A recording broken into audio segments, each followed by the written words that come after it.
Bom, eu vou começar a apresentação, doutor, e aí o pessoal está saindo das outras palestras e daqui a pouco vai entrando e vai acompanhando, tá ok? Boa noite, pessoal. Dando início à palestra de hoje, né?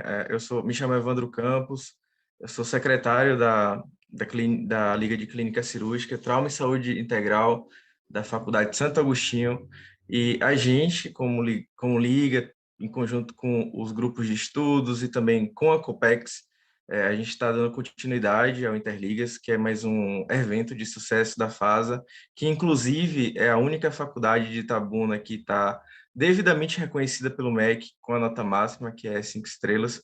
E hoje a gente tem a ilustre presença do Dr. Jailton Campos Araújo, que é graduado em medicina pela Universidade Federal da Bahia, a UFBA, fez residência em cirurgia geral pela Universidade Estadual de Campinas, a Unicamp, fez residência em urologia pelo Hospital Santa Isabel, Santa Casa da Bahia, fellowship em robótica, e hoje o nosso tema é urologia humanizada, da prática clínica ao ato cirúrgico.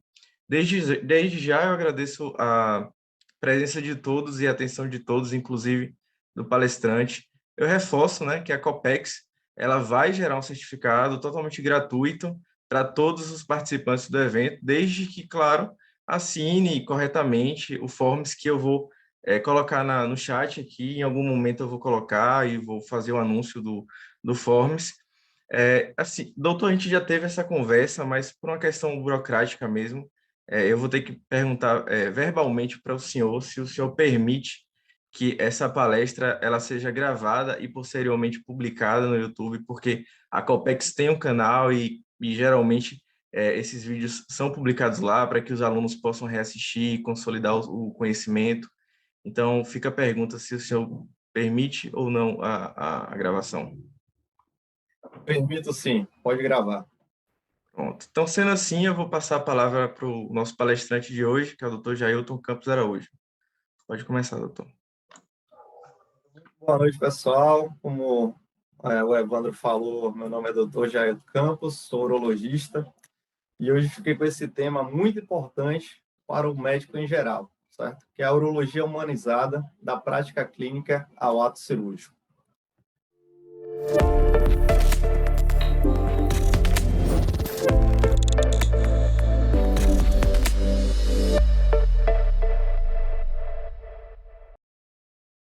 A relação médico-paciente na urologia. O urologista tem um papel ímpar na saúde do homem. Dessa forma, é extremamente importante manter uma boa relação médico-paciente. Na urologia, várias afecções do homem são preveníveis com a boa relação médico-paciente. Além disso, caso descoberto precocemente, essas afecções podem ter um prognóstico promissor. Um grande exemplo é o câncer de próstata. É um câncer que, quando diagnosticado e tratado precocemente, a gente consegue oferecer até a cura, ou seja, a sobrevida livre da doença. Já naqueles casos mais tardios, a gente só vai conseguir, às vezes, tratar o sintoma e trazer um alívio das dores ou alívio das obstruções urinárias que, porventura, venham a ocorrer. E tudo isso, muitas vezes, passa por uma zona que você tem que ter uma boa relação com o seu paciente, dele, muitas vezes, se sentir à vontade de contar seus sintomas, sejam urinários, seus sintomas sexuais, e também pela questão de muitas vezes a gente precisar realizar exames que são um pouco mais íntimos, exemplo do toque retal, e isso você precisa ter uma boa discussão, uma boa relação médico-paciente. É necessário entender o paciente como um todo, é necessário entender seus costumes e sua cultura. Vou falar aí, dar um exemplo muito importante em relação a isso. Temos aí países que têm uma religião predominantemente judaica, que tem aí uma circuncisão com a prevalência de mais de 95% da população, no caso de Israel. Já nos Estados Unidos, a prevalência da circuncisão beira aí uns 70%. No Brasil, varia aí entre 6 a 8%, foi o máximo em 2017. Então, só a localização desse paciente, seus costumes, sua cultura, sua religião, já vai afetar diretamente essa relação e muitas vezes vai até afetar diretamente em relação aí a questão dos tratamentos que, porventura, venham a ser feitos. Além disso, é importante valorizar a questão familiar do paciente, saber com quem esse paciente reside, com quem ele mora, se esse paciente teve alguma figura paterna durante o seu desenvolvimento. A gente sabe, por exemplo, que no câncer de pênis nós temos aí uma alteração, que é a má higiene, que pode vir a levar esse paciente a ter um prognóstico pior e é um próprio fator de risco para o surgimento de alguns cânceres, a exemplo do câncer de pênis. Além disso, devemos tratar os preconceitos que, porventura, podem ter no ambiente popular. Um grande exemplo disso é a questão de o paciente, muitas vezes, tem receio de procurar um urologista porque acha que na consulta vai ser obrigatória a realização do toque retal.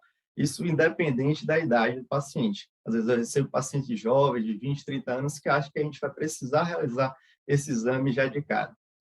Temos que entender o contexto socioambiental que esse paciente está colocado. Além disso, o contexto socioeconômico. Nós sabemos aí que, a depender das classes, as classes C, D, tem uma dificuldade de acesso à informação e também à saúde. Então, a gente vê muitas vezes no ambiente do Sistema Único de Saúde pacientes com estadios de doença muito mais avançados do que a gente vê na rede particular e devemos aí, então, identificar e já tratar os fatores de risco no intuito de profilaxia, de prevenção primária do aparecimento de diversas doenças. Todo homem precisa de acompanhamento, todo homem precisa de avaliação periódica com um médico, esse médico pode ser urologista. Muitas vezes, em relação à saúde masculina, acaba que ou urologista ou cardiologista é a porta de entrada para o sistema. O paciente, às vezes, vem com uma queixa urinária, uma queixa de disfunção erétil, e aí acaba descobrindo uma obesidade, uma hipertensão, doenças cardiovasculares. Então, muita gente, a figura do urologista acaba sendo essa porta de entrada para o sistema de saúde.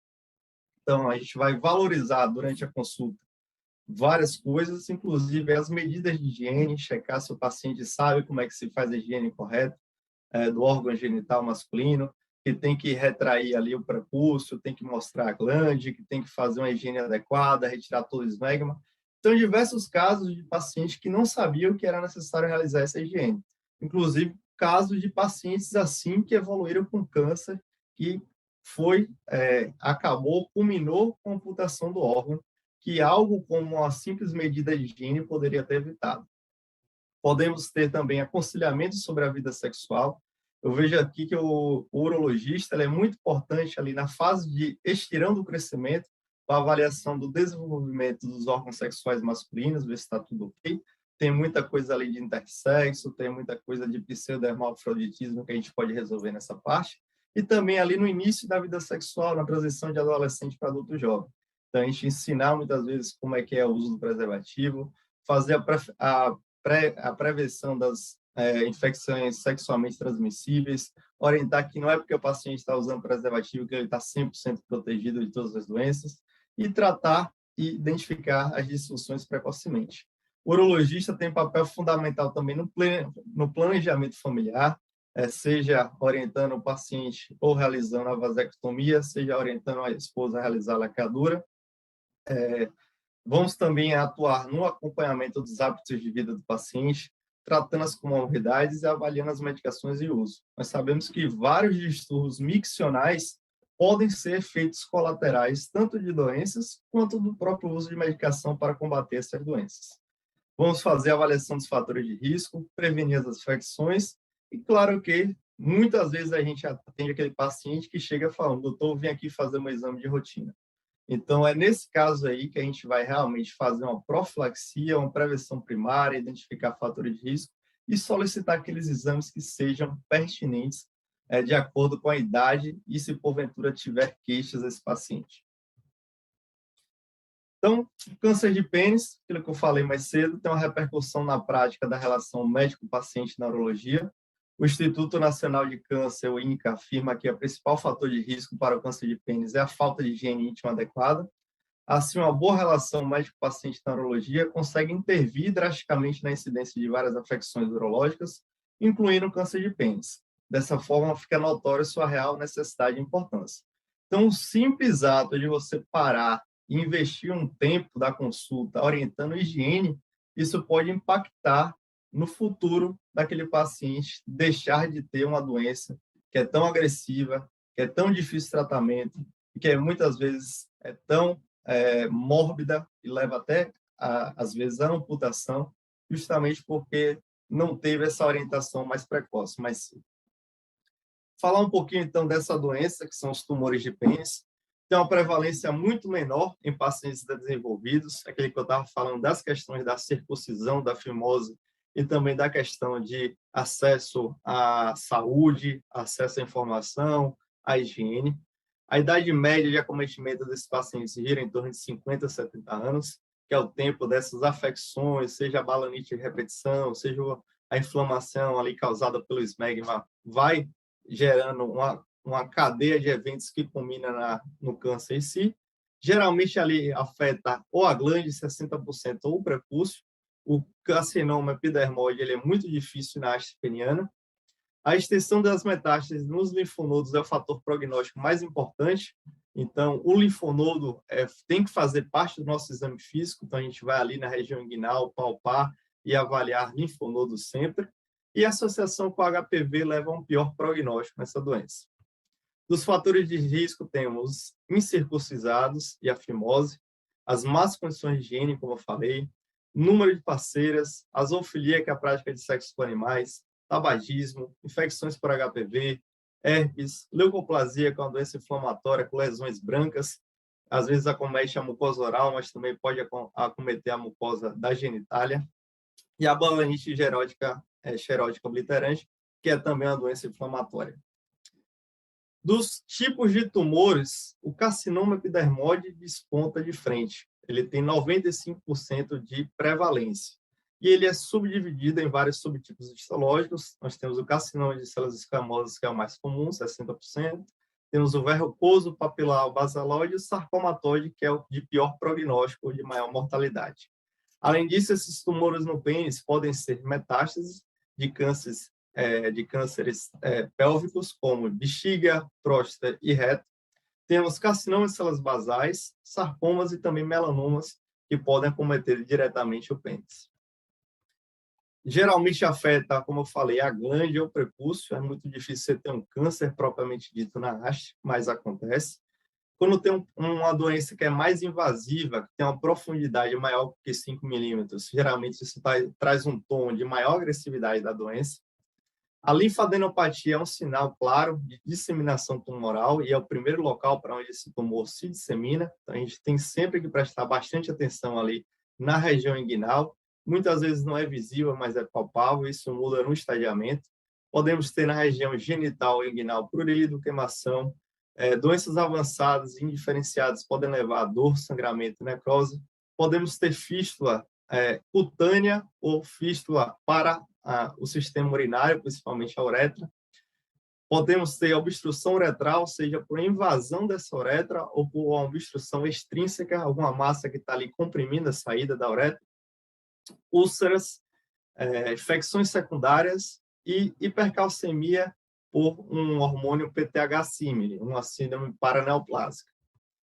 Dos exames que vamos solicitar, temos ultrassom e ressonância, quando a gente tem alguma indicação de fazer uma cirurgia poupadura do órgão, basicamente para a gente conseguir melhorar o estadiamento, para ver o nível T, que eu vou falar mais à frente. A ressonância ela é muito melhor do que o ultrassom para determinar a invasão, e ela não é operador dependente, porém a ressonância ela é muito menos acessível. Então, muitas vezes a gente começa com ultrassom e, na dúvida, a gente parte para a ressonância. A tomografia a gente realiza para avaliação de linfonodos e possíveis metástases viscerais. Ela deve ser feita quando você tem um linfonodo já palpável ou é um paciente que tem um risco de doença pelo menos intermediário alto. E a biópsia ela é indicada sempre que tem a necessidade de maiores ressecções, ou caso você vai fazer uma amputação, e ela vai dar ali fatores tanto de diagnóstico, realmente, de qual subtipo histológico, mas também de prognóstico, ajudando ali a classificar a profundidade da doença e se existe alguma invasão vascular ou linfática. No estadiamento, temos também, caso o paciente tenha uma doença sistêmica ou sintomas, podemos realizar TC de tórax e abdômen, e caso sintomas ósseos na cintilografia óssea. Então, na urologia não é diferente, a gente utiliza bastante o TNM, salvo algumas exceções, como tumores escrotais, que a gente utiliza também marcadores séricos para estratificação e estadiamento. Mas o T, o que é? Quando não tem T0, não tem evidência de tumor, o TIS, o carcinoma, aqui embaixo, é o carcinoma in situ, o TA é um carcinoma não invasivo, o T1 é quando já invade o tecido conectivo subepitelial, T2 quando invade o corpo esponjoso, T3 quando invade o corpo cavernoso e o T4 quando invade alguma estrutura adjacente. E os linfonodos temos o N0 não tem metástase linfonodal, N1 tem uma metástase linfonodal superficial, N2 mais de um linfonodo superficial e N3 metástase linfonodal profunda. E M0 sem metástase à distância, M1 com metástase à distância. Baseado nesse TNM, nós vamos classificar a doença em estadios, do estadio 0 ao estadio 4.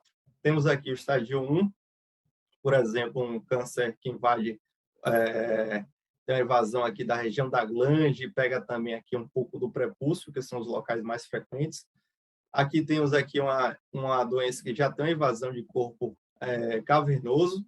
Aqui nós temos aqui no estadio 3 aqui já uma metástase linfonodal para linfonodo superficial. E aqui no estadio 4 aqui nós temos diversas metástases hepáticas, pulmonares.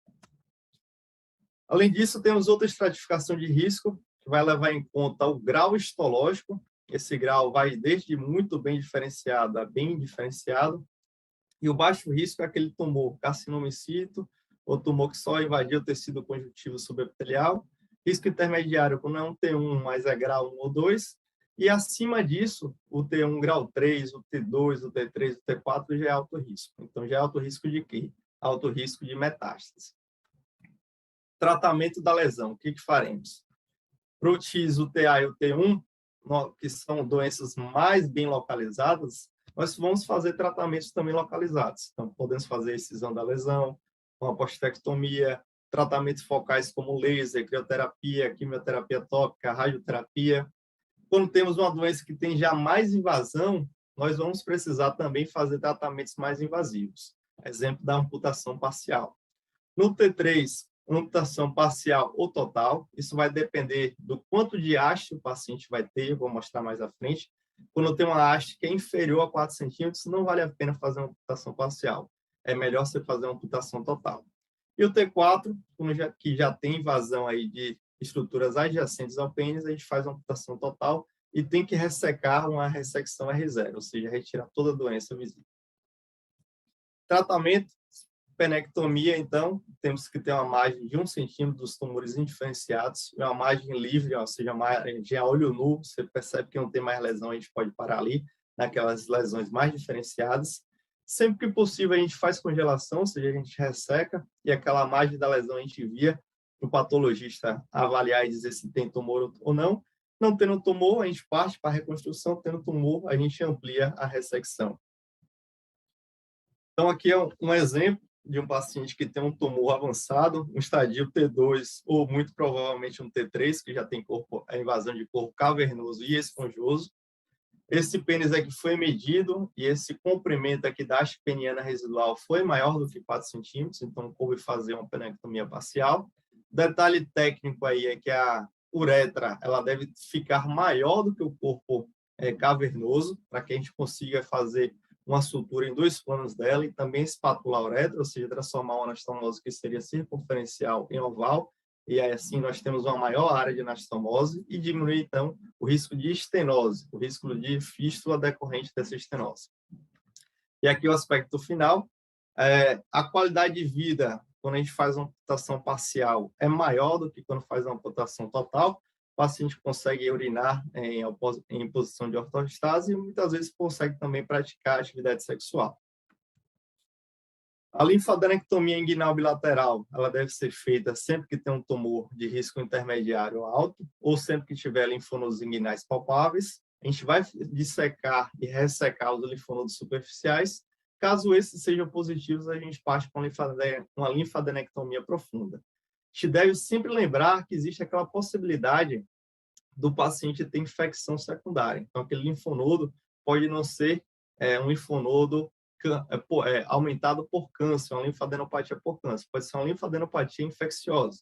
Então, a gente dá um tempo ali de 4 semanas de antibiótico, 2 a 4 semanas, para tratamento dessas lesões. Caso essas lesões não evoluam, a gente parte, então, para a linfadenectomia.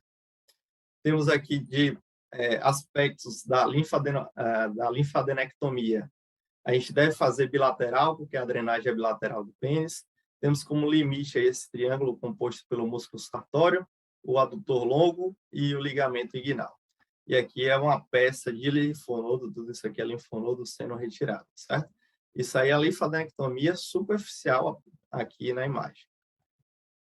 Podemos oferecer cirurgias poupadoras de órgão.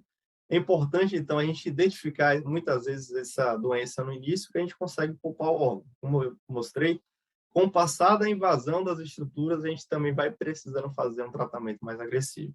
Então, essa cirurgia poupadora de órgão, a gente consegue fazer ali no início do T, ou seja, o TA, o TIS, o T1. Alguns T2 que sejam muito bem diferenciados e pequenos, tem maior qualidade de vida, maior satisfação do paciente, porém tem maior recidiva. Então, a gente também tem que ver se aquele paciente tem a capacidade de segmento da sua doença. Tem que ter um segmento bem rigoroso, o exame físico seriado, certo? Então, a gente utiliza alguns enxertos que são provenientes de área doadora da região inguinal para fazer uma resurface, ou seja, cobrir aquela área que a gente retirou para poder tratar o câncer desse paciente. Então, a conduta aí de propedêutica de segmento é uma propedêutica bem completa. A gente vai fazer exame físico, laboratório, às vezes vai fazer ultrassom, raio-x de tórax alternadamente, cintilografia se tiver suspeita de acometimento ósseo com dor. Então, percebemos aí que temos que ter uma proximidade com o paciente, explicar bastante para que a gente não consiga depois se deparar com uma recidiva que não foi diagnosticada e tratada. De tumores de pênis, temos aí como diagnóstico diferencial do câncer, propriamente dito. A primeira lesão de cima aí é a balanite xerótica, também chamada de líquen esclerotrófico peniano, que é uma doença inflamatória crônica, progressiva, pode afetar meato, pode obstruir, muitas vezes tem uma fimose secundária associada. Essas duas outras doenças aqui, o cisto de esmegma e o cisto de Raff mediana, acontecem mais na população pediátrica. O dismegma é simplesmente uma coleção benigna ali, dismegma que fica subprepucial, você removeu, tratou, acabou. E o cisto de Raff mediana é apenas um fechamento incompleto durante a abriogênese. Também não tem nenhuma característica tumoral oncológica. Partindo para uma outra temática, vamos falar um pouquinho dessa doença aí mostrada na figura, que é uma das principais aí doenças que a gente vê, seja na atenção primária, seja na atenção secundária, e que, sem dúvida nenhuma, todo paciente que passar dos 80 vai ter, alguns com sintoma, outros não, mas mais de 90% de prevalência quando a gente chega aí após os 80 anos. Então, a hiperplasia prostática benigna, a famosa HPB, caracterizada por uma proliferação das células do epitélio estroma prostático, a infecção disparada mais comum da próstata, muito mais comum que o câncer de próstata, certo? Relacionado ao processo de envelhecimento, todo mundo vai ter, se passasse a ter 120, 130 anos, todo mundo teria, com certeza. Idade maior que 50 anos é um fator de risco mais importante e pode levar, como mostrei na figura aí, um sofrimento do nosso amigo aqui de cima, a nossa bexiga. Então, ela aperta bastante a saída da urina, a ponto dessa bexiga sofrer diversas alterações, no início compensatórias, por hipertrofia, aumento de seu tecido muscular, e depois disso, depósito de colágeno e fibrose e espessamento patológico, certo? Então, fisiopatologia, é importante falar que a HPB acomete mais a zona de transição e a zona periuretral, então temos aqui em verde na figura, e é justamente por isso que a HPB dá muito mais sintoma urinário do que o câncer de próstata. O câncer de próstata é muitas vezes indolor, assintomático, acontece sem o paciente saber, quando sabe já está muito tardio, porque justamente ele está mais aqui nessa zona, que é a zona mais periférica, que é também a zona que a gente consegue acessar através do toque retal. Essa zona mais transicional a gente não consegue, a gente avalia a próstata mais na sua zona periférica através do toque. Por isso que também o toque retal ele é fundamental no diagnóstico e no segmento dos pacientes. Então, na próstata, a gente tem a 5-alfa-redutase, que vai transformar a testosterona na dihidrotestosterona, e também temos receptores alfa-1 adrenérgicos, que vão ser responsáveis por uma contração e tônus da bexiga. Vai ser importante quando a gente for falar de tratamento, saber disso. Temos aí uma obstrução uretral mecânica, por tecido comprimindo diretamente a uretra, mas também temos a obstrução funcional, que é secundária às contrações dessas fibras musculares. Então, não tem correlação direta de volume com sintomas. Às vezes você tem uma próstata pequena muito sintomática, às vezes você tem uma próstata grande que não é tão sintomática. Então, a gente não faz essa correlação direta justamente por isso. Como eu falei, vamos ter diversas alterações vesicais. No início, vamos ter uma hipertrofia do músculo, da bexiga, que é o detrusor. Depois, ele não vai conseguir mais suportar essa pressão e vai conseguir começar a ter falhas, depósito de colágeno, e a consequência final vai ser divertículos vesicais. A clínica, nós temos aí os sintomas obstrutivos ou desvaziamento, hoje é mais comumente conhecido assim, ou irritativos ou armazenamento. Os desvaziamentos são jato urinário fraco, hesitação, aquele paciente que tenta urinar, fica tentando, não faz pressão abdominal, não consegue, gotejamento terminal, depois que ele urina, acaba caindo várias gotas na cueca, esvaziamento completo, ele tem aquela sensação que tem sempre um pouco de urina, retenção urinária, muitas vezes o paciente não consegue urinar mesmo e acaba tendo que necessitar de sondas ou até de cistostomias. Sintomas também de armazenamento, urgência urinária, polaciúria, noctúria e dor suprapúbica. Então, nós temos essas duas esferas. Podemos ter hematúria, geralmente é uma hematúria terminal, final da micção, que pode ocorrer por rompimento de varizes prostáticas. O tratamento vai ser por inibidores da 5-alfa-redutase, justamente bloqueando aquela alimentação da próstata pela testosterona. Então, a testosterona não vai conseguir ser convertida na dihidrotestosterona. E casos refratários, aí a gente pode fazer uma angiopolização. O toque retal, como eu falei, ele é muito importante para a gente conseguir avaliar tamanho e também ver se tem lesões na zona periférica. Complicações, aí uma foto do acervo pessoal, temos diversas. Esse paciente mesmo que teve 42 cálculos urinários retirados da sua bexiga, aqui lá da sua próstata, que tinha mais de 200 gramas, e fruto aqui obtido de uma prostatectomia aberta a Millen, que eu vou falar um pouquinho mais à frente. Além de complicações de cálculo, nós temos também divertículo da bexiga, falência do detrusor. Às vezes o paciente, mesmo depois de operado, ressecado toda a próstata, ele não consegue mais urinar porque aquele músculo não existe mais, foi todo substituído por fibrose.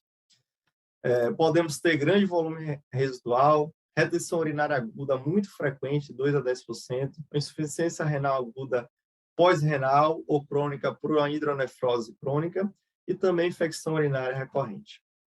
O laboratorial principal disparado é o PSA, que é um exame próstata específico, ele não é câncer específico, então a gente também utiliza ele na HPB, utiliza ele na avaliação de prostatites.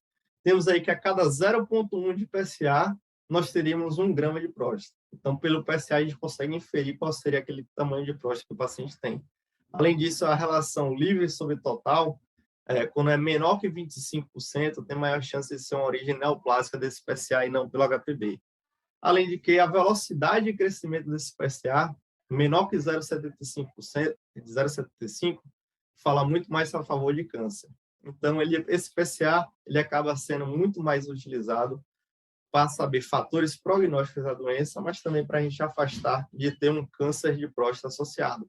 Afinal, são duas patologias muito prevalentes e podem estar ambas no mesmo paciente.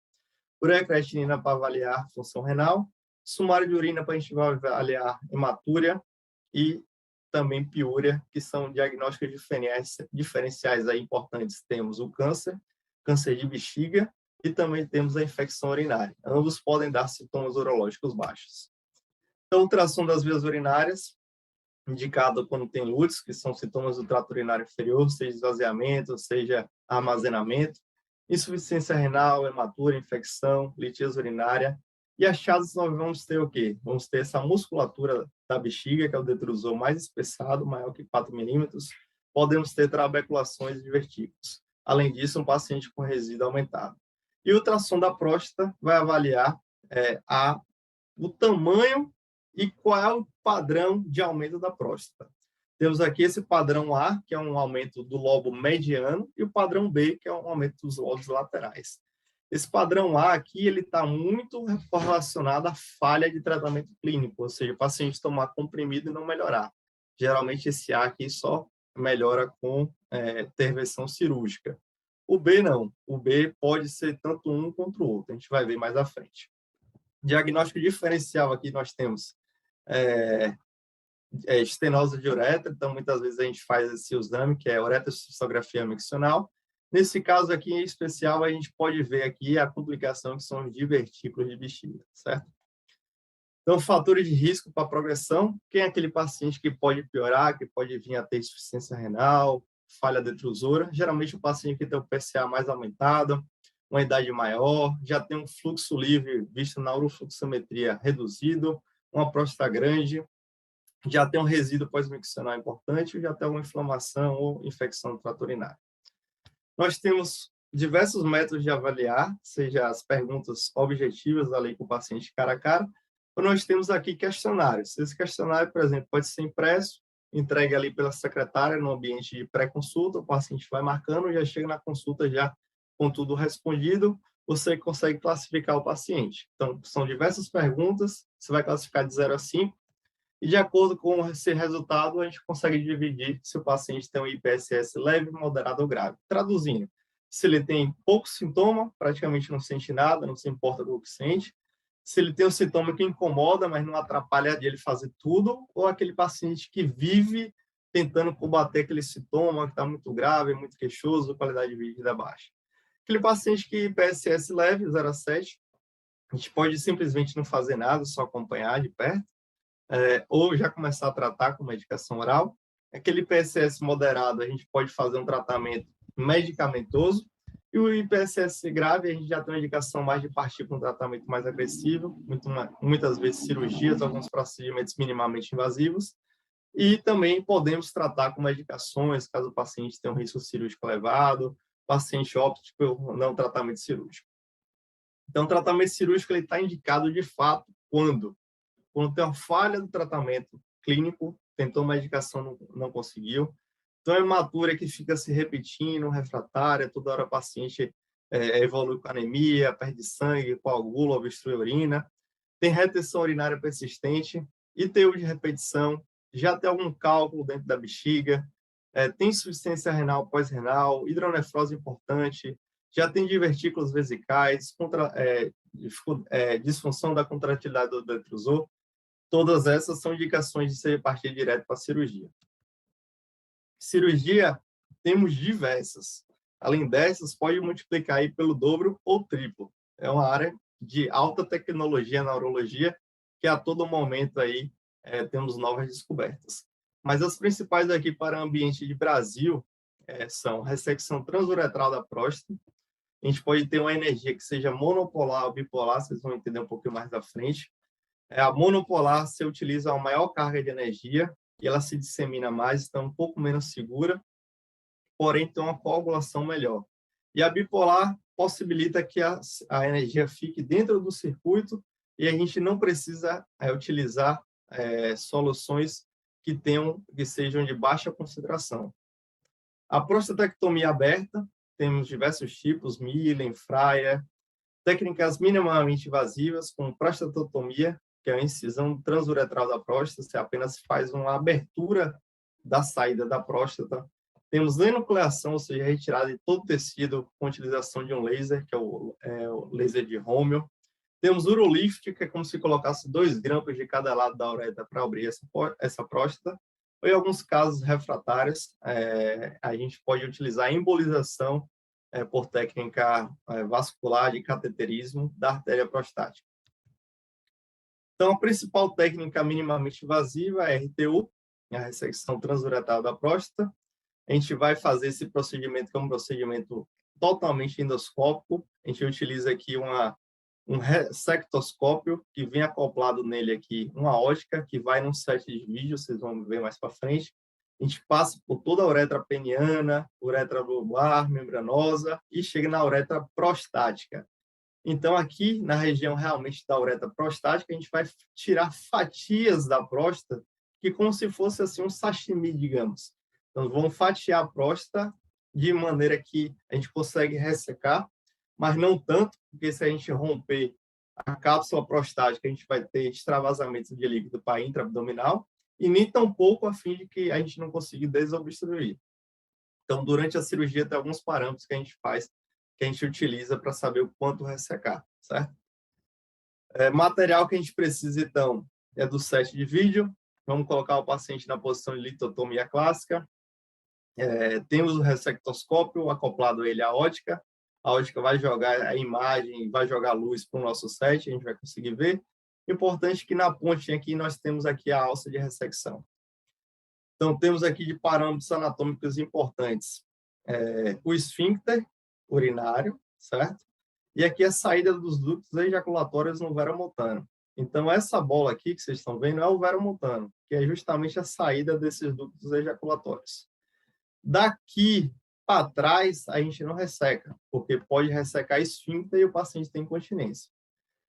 O próprio veromontano, a gente também não resseca, porque se ressecar ele, o paciente pode não ter uma ejaculação apropriada, pode vir a ter infertilidade ou queixa de qualidade da função sexual com ejaculação retrógrada.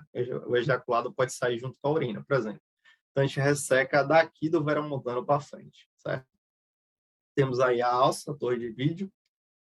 Aqui o vídeo do lado esquerdo mostrando essa alça. A gente faz essa cirurgia sobre irrigação o tempo todo, então está o tempo todo passando aí soro. A gente vê que tem uma uretra prostática bastante obstruída pelo aumento de lobos laterais dessa próstata.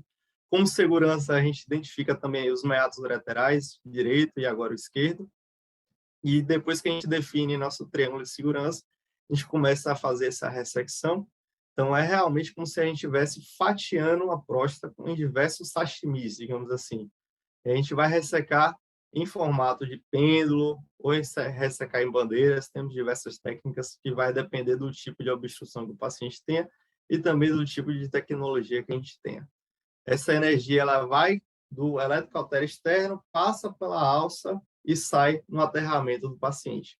E aqui à direita, nós temos aqui um aspecto final, que a gente já tem aqui uma uretra bem menos obstruída, bem aberta. Então, aquilo que era difícil de passar, que a urina vai conseguir agora ter facilidade, caso o paciente ainda tenha uma reserva de músculo detrusor, ou seja, ainda tem uma bexiga que funciona.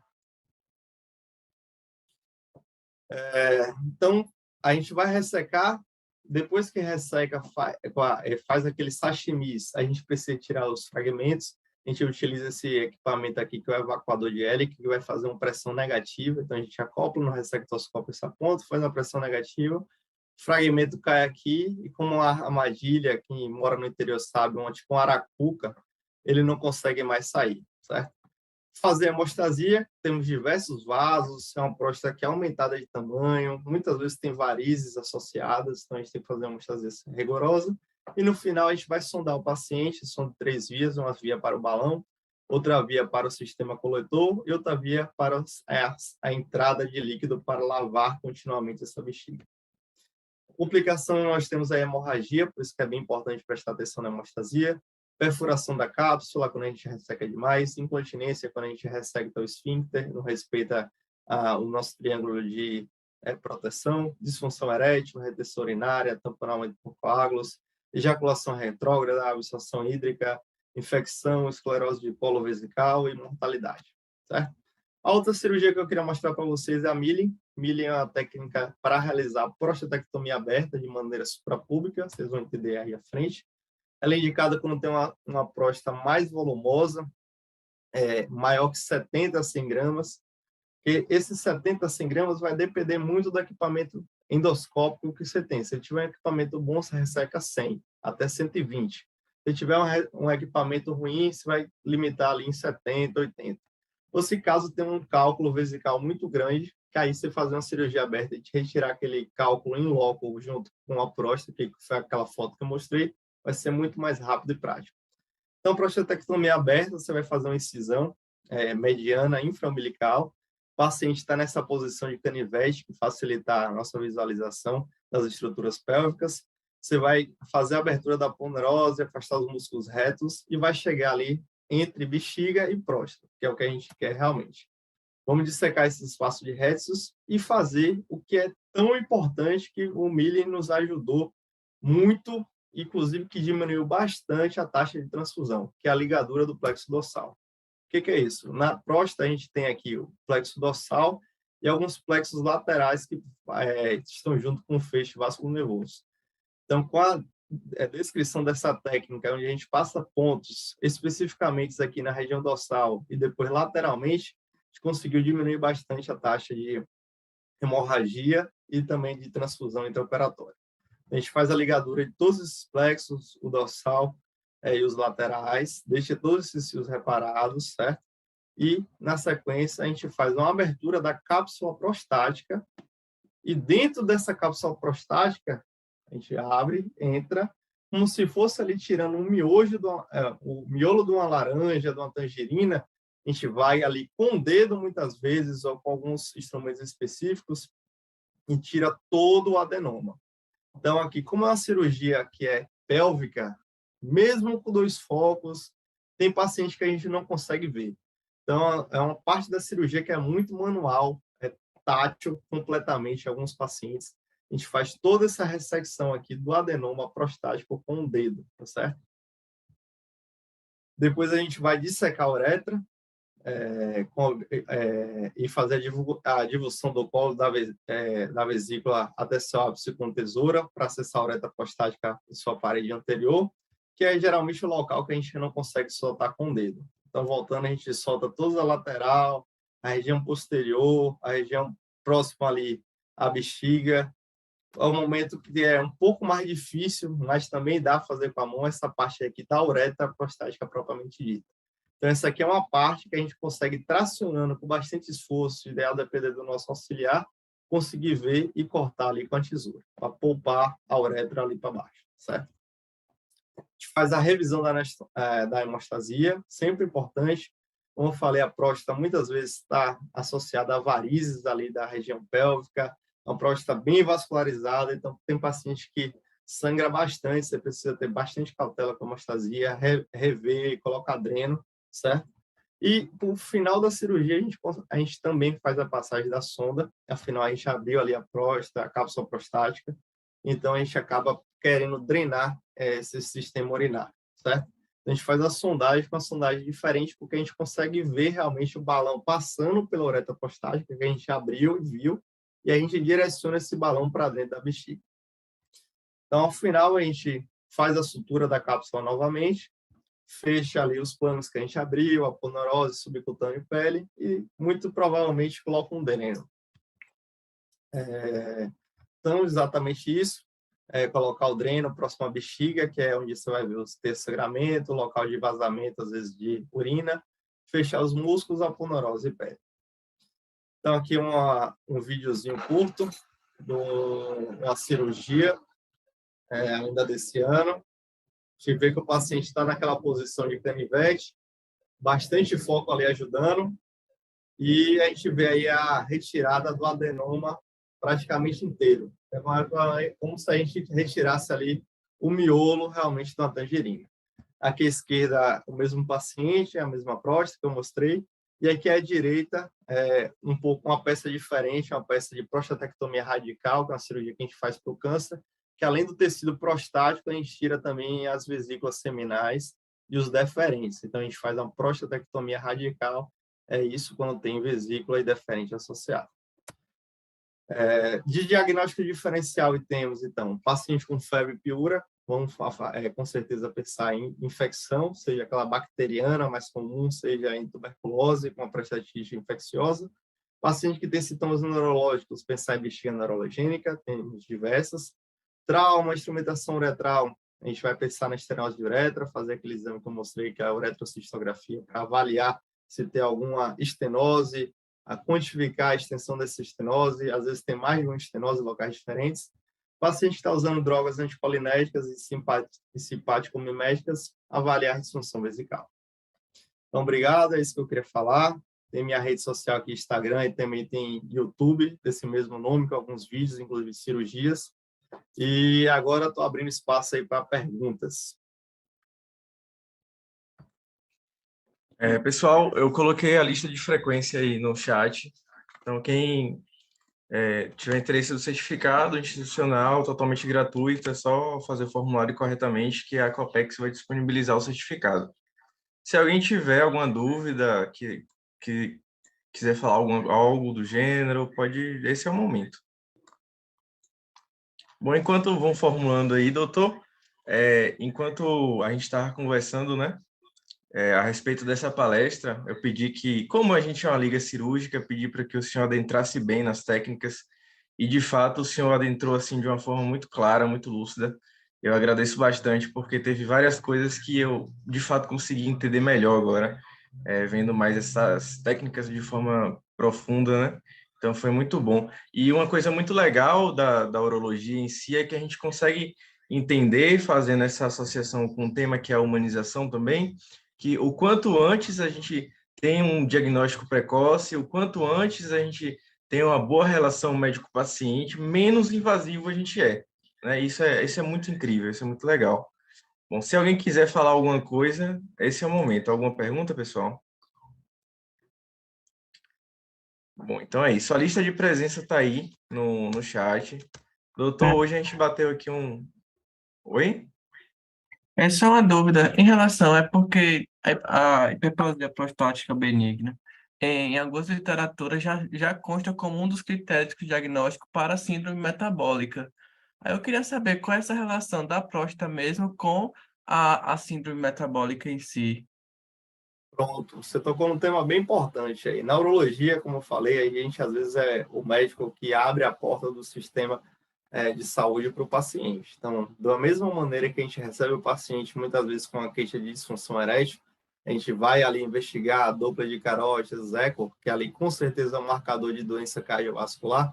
Aquele paciente que tem HPB também tem muita relação com a síndrome metabólica. Então, a gente já sabe que um dos grandes fatores de risco para HPB é a obesidade. Então, assim, esse link de HPB e síndrome metabólica está sendo cada vez mais estudado, porque, como eu mostrei, a HPB tem uma grande associação com alterações hormonais, ali da testosterona, dihidrotestosterona, e a obesidade gera justamente, a obesidade e síndrome metabólica leva geralmente a isso, a um desbalanço, né, do contexto hormonal. A gente tem bastante conversão dos hormônios de testosterona e estradiol que vão ter influência na próstata também. Nada, obrigado, viu, professor? Mais alguma dúvida, pessoal? Bom, doutor, hoje a gente bateu aqui 60 alunos, um número bem expressivo, muito bacana. E eu gostaria de agradecer bastante a presença do Bom, senhor aqui. eu queria perguntar, só que de Santa Luz, Evandro, eu queria saber o seguinte, eu estou com um colega aqui hoje, ele sabendo que o doutor Jailton está vindo aqui para a região de Santa Luz, aí a grosso modo assim, ele mandou perguntar o seguinte, ele está tendo muita retenção de urina e dor no pé da barriga. Aí queria saber se de imediato o que ele pode fazer até se consultar com o doutor. Beleza, olha, a retenção urinária e a dor proveniente disso, a gente tem ali, geralmente não tem uma retenção, a bexiga se expande e acaba ali encostando em outros órgãos e também afastando o peritônio, e por isso a gente sente dor, ela é tratada pelo médico generalista. Então, assim, muitas vezes até pela enfermeira. Então, a enfermeira pode ali, naquele ambiente de urgência, passar uma sonda e aliviar o sofrimento. Mas pode esse paciente aí, já que não tem, está no interior, que não tem acesso imediato por um urologista, está passando por um médico generalista, fazer um atendimento inicial e depois desse atendimento inicial, na sequência, marcar com o médico especialista, tá certo? Hoje em dia, cada vez mais o urologista está tendo uma maior abrangência no interior. Eu mesmo estou tendo uma abrangência maior na região ali, Cinzaleira, Santa Luz, Conceição do Coité, Riachão do Jacuípe. E a depender de onde esteja, assim, muitas vezes não tem urologista ali na região, na cidade dele, mas tem na região por perto, então ele pode estar entrando aí através das redes sociais e buscar alguém que consiga ajudá-lo, porque assim, muitas vezes as patologias urinárias, elas são manejadas, o grosso modo, o básico, muito bem pelo generalista, mas como passam de um determinado ponto, que é aquilo que a gente estava conversando, do avanço das doenças, da mudança de tratamento que a gente precisa ter quando tem uma doença que é mais avançada, tem algumas condutas, por exemplo, uma cistostomia, uma sondagem guiada, que aí só o urologista vai conseguir realmente realizar. Ok, bem claro. Doutor, muito obrigado pela sua presença aqui hoje. Eu espero que a gente possa se encontrar mais vezes e que ocorra mais encontros como esse. Foi muito enriquecedor hoje, viu? Como é uma liga de cirurgia, então desejo que sejam encontros tanto na teoria, mas também na prática. Vai acontecer. Muito obrigado. Ó, parece que tem uma pergunta aqui. Doutor, em relação à prótese peniana, quanto tempo o paciente pode inserir? Quanto tempo o paciente pode inserir? Eu acho que é assim, por quanto tempo de tempo de disfunção erétil o paciente pode botar uma prótese peniana? Talvez seja isso. A prótese peniana, ela pode ser o último grau do tratamento, seja aquele paciente que passou pelos graus anteriores, tratamento medicamentoso, tomar comprimido, tratamento com injeções diretamente no pênis, temos o Carveject, temos o Trimix, ou passar para as próteses. Ou pode ser aquele paciente que a gente sabe que os outros tratamentos não vão funcionar, exemplo de tetraparesia por um trauma raquiomedular, exemplo de algumas doenças neurológicas, a gente já pode partir diretamente da prótese. Então, depende da patologia que levou à disfunção erétil, se pode colocar de imediato ou não. Geralmente, como é secundária a obesidade, hipertensão, doenças crônicas, a gente acaba indo por etapas. E a prótese acaba sendo um procedimento invasivo. Então, a gente espera um pouquinho, trata com outras coisas e vê se o paciente responde. Inclusive, muitos respondem a essas outras medicações. Ok. Mais alguma pergunta, pessoal? Entendi, obrigado. Agradeceu aqui. Vários elogios aqui. Excelente, aula top, parabéns. Aula excelente, excelente, ótima aula. Parabéns, parabéns, ótima aula. Quem ficou com mais alguma curiosidade, digamos assim, no YouTube tem um vídeo lá específico de ressecção, certo? Do trato de bexiga e de próstata, que vai estar entrando aí no final dessa semana. E já está disponível um vídeo específico aí de ressecção transuretral, mostrando o aparelho, mostrando como é a ressecção, falando um pouco mais da parte técnica também. Massa. É isso, doutor. Muito obrigado e boa noite.